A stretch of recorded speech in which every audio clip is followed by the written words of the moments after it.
Au sommaire de cette édition, remise de dons aux veuves et orphelins par l'ONG Jardin d'Éden, présidée par la prophétesse Eugénie Ngom, c'était à Trècheville, à Abidjan. Une cérémonie de consécration s'est faite le samedi 19 novembre dernier à Soubré, dans le sud-ouest ivoirien, au ministère La Voie du Salut. En Afrique, les élections municipales au Mali n'ont pas souri au parti au pouvoir. Le RPM a perdu dans 10 des 19 communes. Au Ghana, le président John Dramani Mahama est en campagne pour un second mandat. Il a dévoilé ses projets pour l'emploi. Bienvenue et merci de vous informer sur Béni TV, le canal de la bénédiction. En religion, l'ONG Jardin d'Éden, présidée par la prophétesse Eugénie Ngom, a procédé à une remise de dons aux veuves et orphelins. Cette cérémonie s'est déroulée le samedi 19 novembre 2016 dans les locaux de la communauté Saint-Égidio. C'est à Trècheville, à Abidjan.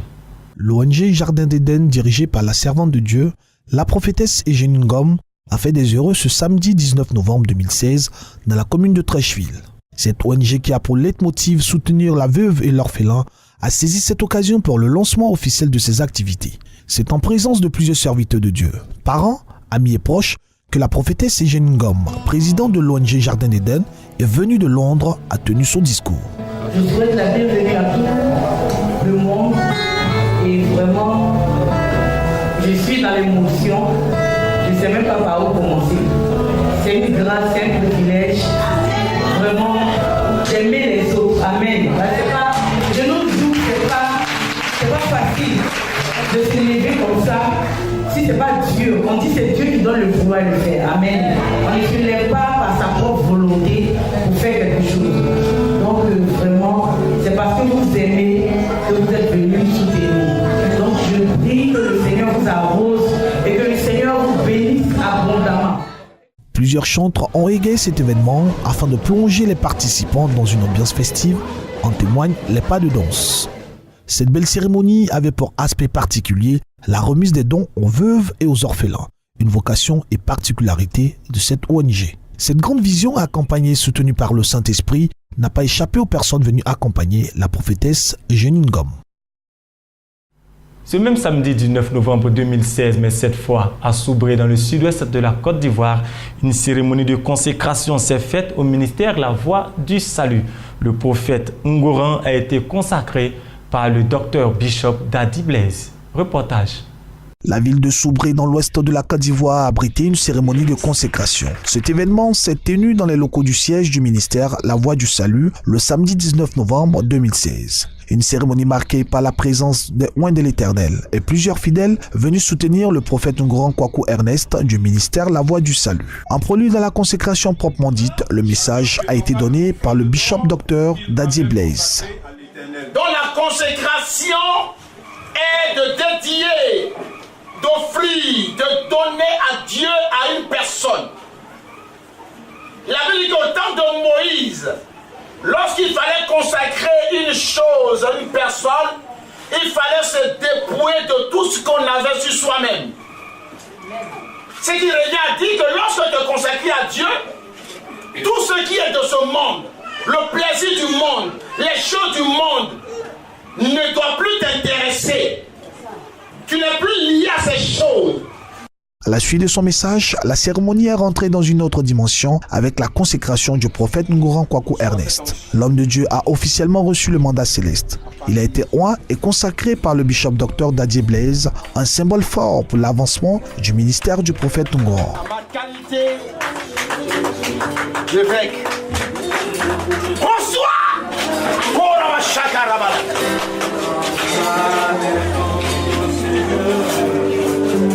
Que l'onction, les miracles, les prodiges, car la bouche, les kérebos encore imaleke, bonsoir l'onction, le prophète, pour guérir, prêcher la bonne nouvelle. Cette cérémonie s'est achevée par des temps de bénédiction pour la gloire du Tout-Puissant. Que Dieu vous bénisse.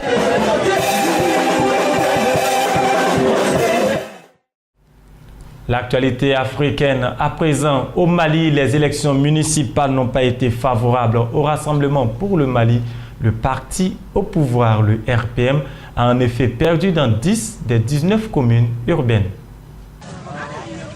Au Mali, le RPM, le Rassemblement pour le Mali, au pouvoir, sort affaibli des élections locales du 20 novembre dernier.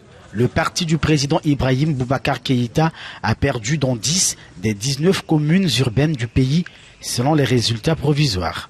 Le RPM a même chuté dans la commune de Sikasso, l'un de ses principaux bastions électoraux. Alors qu'à Bamako, il n'a gagné que dans 3 des 6 communes. La commune 4, son fief dans la capitale, a notamment basculé dans l'opposition. L'URD, l'Union pour la République, est le grand gagnant de ces communales. Le parti de l'opposant Soumaïla Cissé a remporté 10 communes urbaines à travers le pays. Plus de 7 millions d'électeurs étaient appelés aux urnes pour élire quelques 12 000 conseillers municipaux. Le scrutin du 20 novembre s'est déroulé cependant dans un contexte sécuritaire très fragile. Des incidents ont été signalés au nord et au centre du pays. À Kidal, par exemple, le vote n'a pas eu lieu. Au Ghana, le président John Dramani Mahama est en campagne pour un second mandat présidentiel. Devant les étudiants de l'université Koforidua, il a dévoilé ses mesures pour l'emploi. Au Ghana, le secteur privé et l'emploi constituent des priorités dans le projet de société du président John Dramani Mahama, candidat pour un second mandat. Lors des meetings tenus à l'université polytechnique de Koforidua, le candidat à la présidentielle de décembre 2016 a mis un accent particulier sur la créativité et l'entrepreneuriat. Le secteur privé recrute plus que le public. Vous serez surpris d'apprendre qu'ici au Ghana, l'administration publique ne recrute que 600 000 personnes, tous grades confondus. Les enseignants, les infirmiers, les agents de bureau, les responsables politiques comme moi, tout le secteur public. Et nous avons une population de 27 millions d'habitants. C'est pour cette raison, je vous dis, vous avez plus de chances de vous faire recruter par le secteur privé que par le public. Seul le secteur privé peut créer suffisamment d'emplois pour vous les jeunes. Au Ghana, selon les autorités, la croissance économique s'élèvera à plus de 8% en 2017 contre 4,1% en 2016. Cependant, pour les observateurs, l'atteinte des objectifs de croissance en 2017 va dépendre de la capacité du pays à diversifier les sources de son économie. Pour ce faire, le candidat John Dramani Mahama promet des actions visant à assurer l'accès à l'énergie pour faciliter les rendements au niveau des industries et du secteur privé. Le gouvernement a la responsabilité de promouvoir les petites et moyennes entreprises. Les grandes économies au niveau mondial ne sont pas favorisées par les gigantesques firmes. Ce sont les PME, les petites idées qui font l'économie. Les restaurants, les boutiques, les artisans, les boulangers, ce sont eux qui font la force de l'économie. Le secteur privé joue un rôle important dans l'économie ghanéenne. Aujourd'hui, la création d'un environnement favorable pour sa prospérité est plus que nécessaire. Rappelons que la présidentielle se tiendra le 7 décembre 2016. Le président John Dramani Mahama fera face à 6 autres candidats. Parlons à présent des droits de l'homme. La question du respect des droits de l'homme est devenue préoccupante au Burundi. Selon la Fédération internationale des droits de l'homme, environ 300 000 personnes ont été contraintes à l'exil.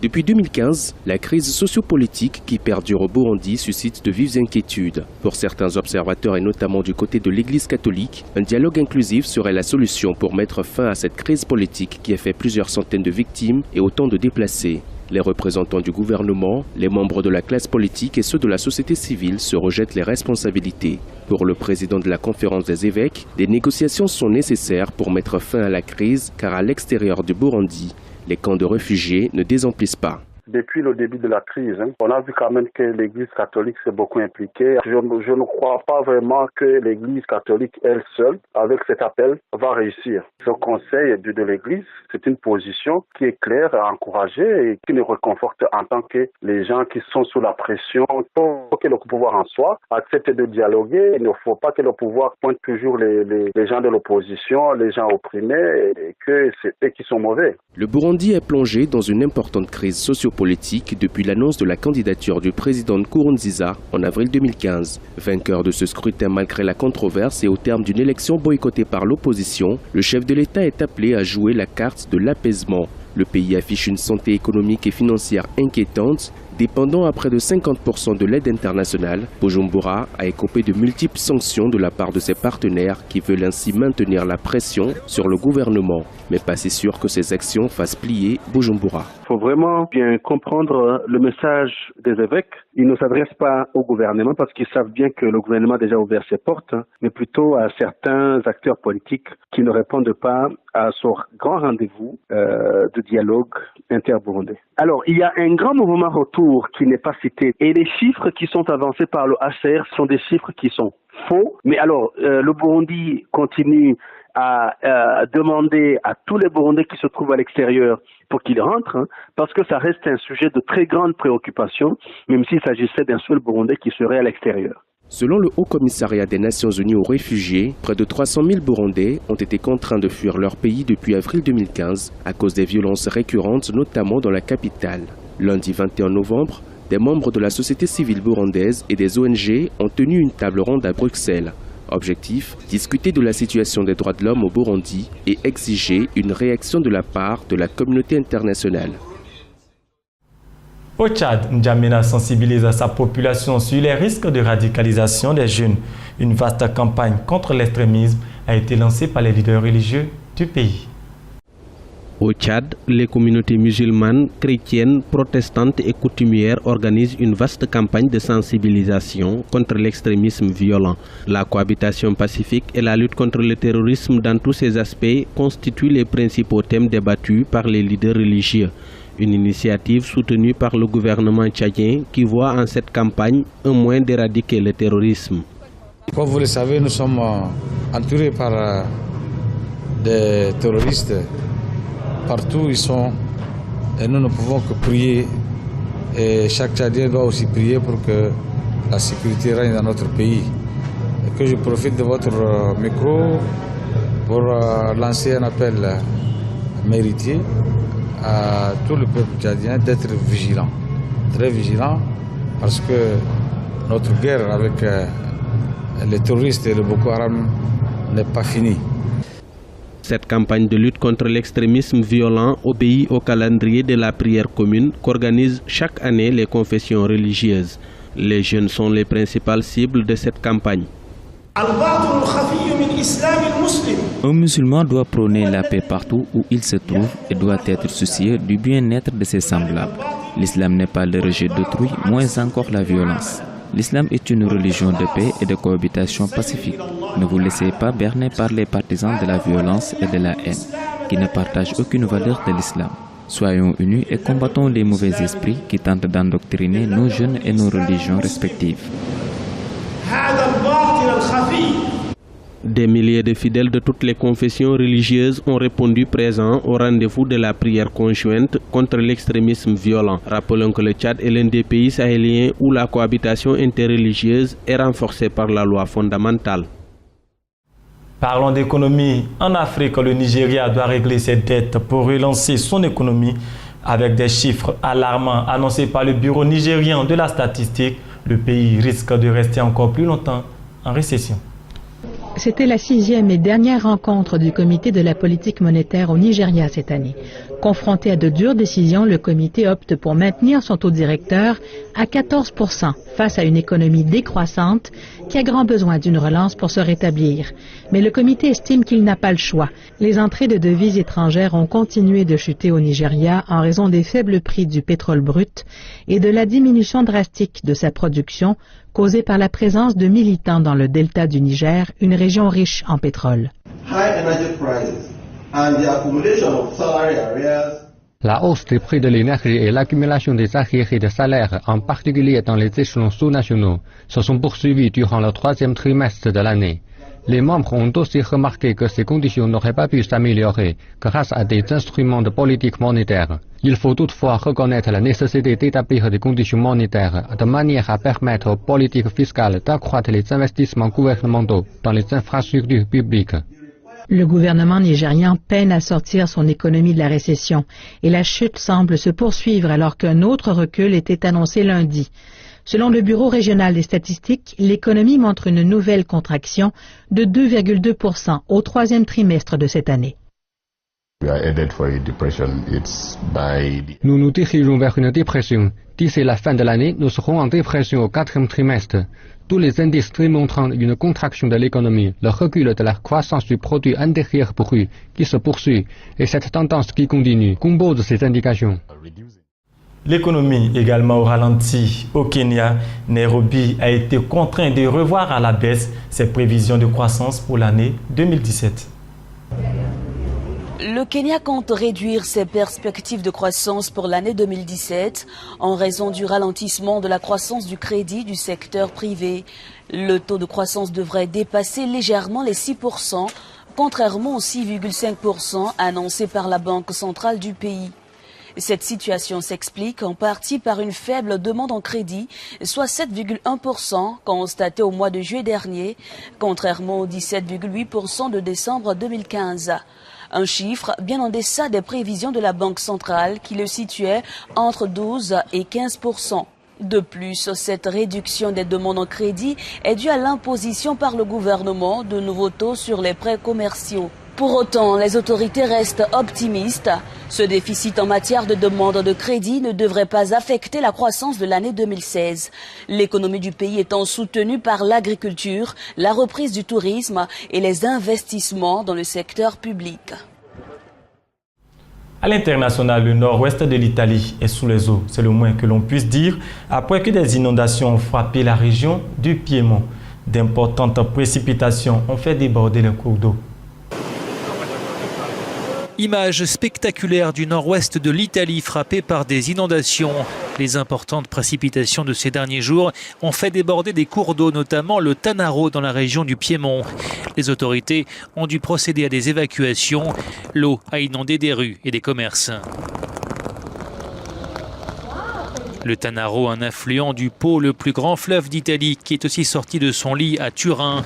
Le président de la région du Piémont va demander au gouvernement de décréter l'état d'urgence. Le Piémont garde en mémoire les inondations meurtrières de 1994. La Ligurie voisine a également été touchée, notamment Gênes, Savone et Vintimille à la frontière franco-italienne, où 5 migrants qui dormaient sous un pont ont été emportés par les eaux. 4 d'entre eux ont pu être sauvés, mais le 5e est toujours porté disparu. Il s'agirait d'un Nigérian de 23 ans. De l'eau en Italie, mais des flammes en Israël. La ville d'Haïfa, dans le nord d'Israël, est touchée par des incendies qui ont provoqué l'évacuation de près de 50 000 personnes. Écoles et routes ont été fermées. Des flammes au milieu des immeubles d'habitation à Haïfa. La grande ville du nord d'Israël est en proie à des incendies qui ont entraîné l'évacuation de plus de 50 000 personnes. Des quartiers entiers sont désertés. Les autorités ont fermé des routes et des écoles. Plusieurs maisons ont été ravagées. Ces incendies de végétation frappent non seulement Haïfa, mais aussi la périphérie de Jérusalem et la Cisjordanie. Ils sont favorisés par la très grande sécheresse de ces derniers mois et par un vent fort, des conditions météo qui devraient perdurer ces prochains jours. Le Premier ministre israélien Benjamin Netanyahou s'est rendu à Haïfa. Il n'exclut pas que des incendies soient d'origine volontaire. Son ministre de la Sécurité publique a estimé que la moitié des feux pourraient être d'origine criminelle. La police a procédé à l'arrestation de plusieurs suspects. La Russie, la Turquie et plusieurs pays européens ont envoyé des avions en renfort. Cet incendie à Haïfa rappelle celui dévastateur de 2010 qui avait fait une quarantaine de morts. Jusqu'à présent, aucun décès n'est à signaler. Parlons toujours de l'Union européenne. L'Allemand Martin Schulz a annoncé son départ de la présidence du Parlement européen. Des manœuvres ont été aussitôt lancées pour lui trouver un successeur. Le Parlement européen a clairement exprimé son choix alors que 479 ont voté pour le gel du processus d'adhésion de la Turquie à l'Union européenne. Le gouvernement turc estime que ce vote va à l'encontre des valeurs européennes.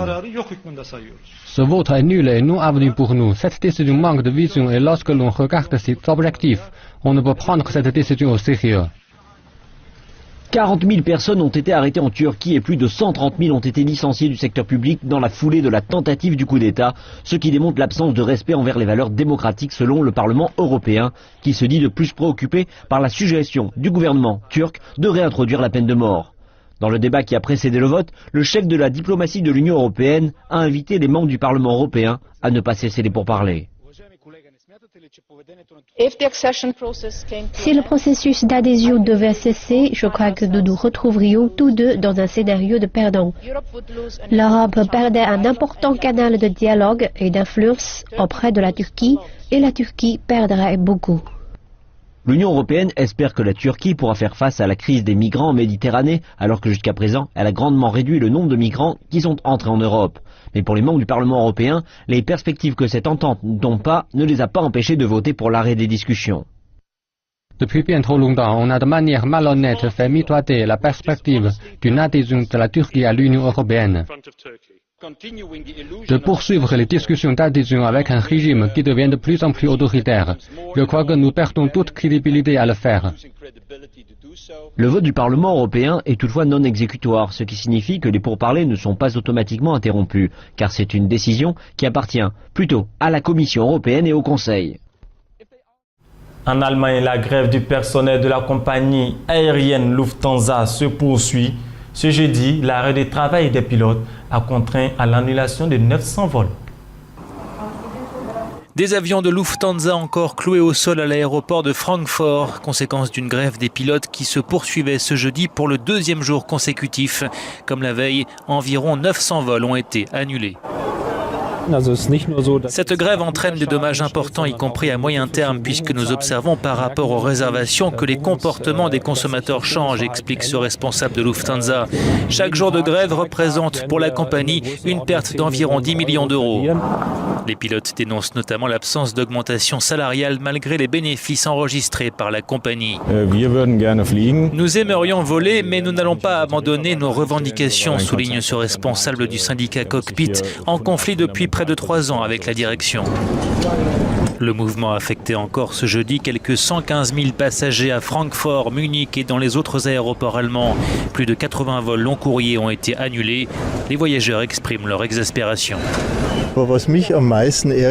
Ce qui m'énerve le plus, c'est qu'on ne peut rien planifier, dit cet homme. Qu'on ne nous dise pas, par exemple, dans 3 jours, tel ou tel vol sera annulé. Là, les passagers sont informés d'heure en heure qu'ils ne pourront pas prendre l'avion. Je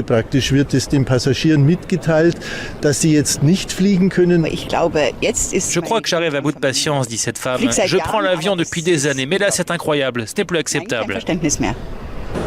La grève des pilotes se poursuivra ce vendredi. Lufthansa a annoncé l'annulation de 830 vols.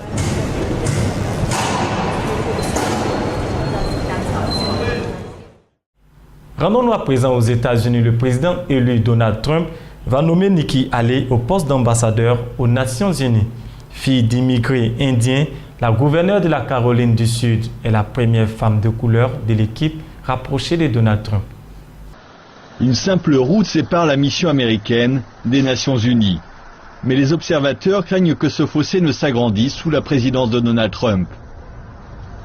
Il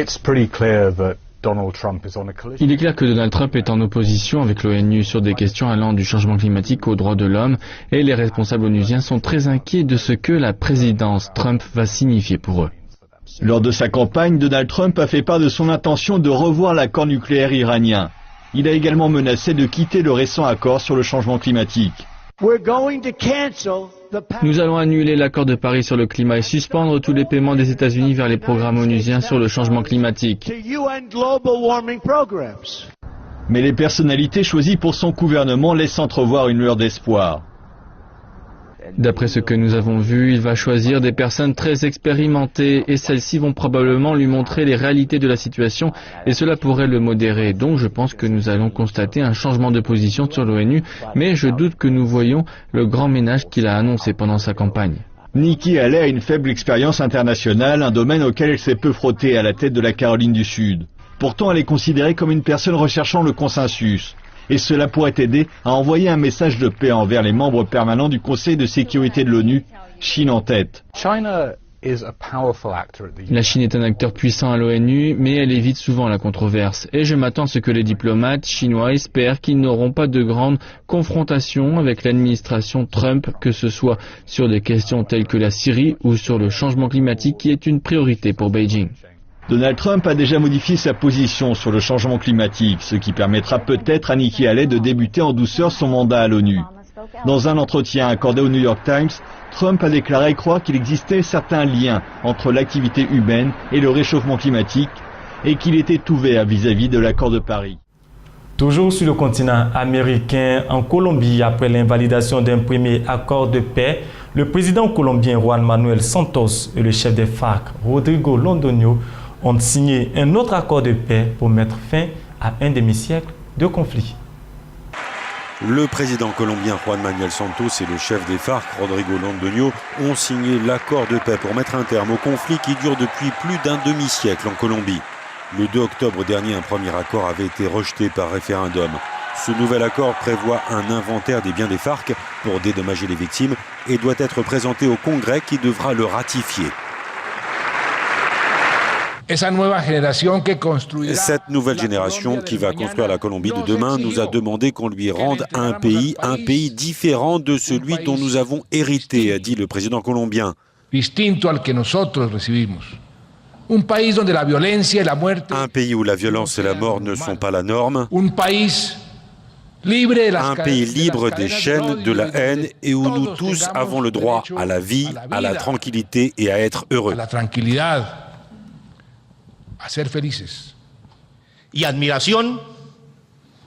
De son côté, le chef des FARC a dit son admiration pour les milliers de compatriotes qui sont sortis dans les rues, les places et les villages pour manifester contre la guerre.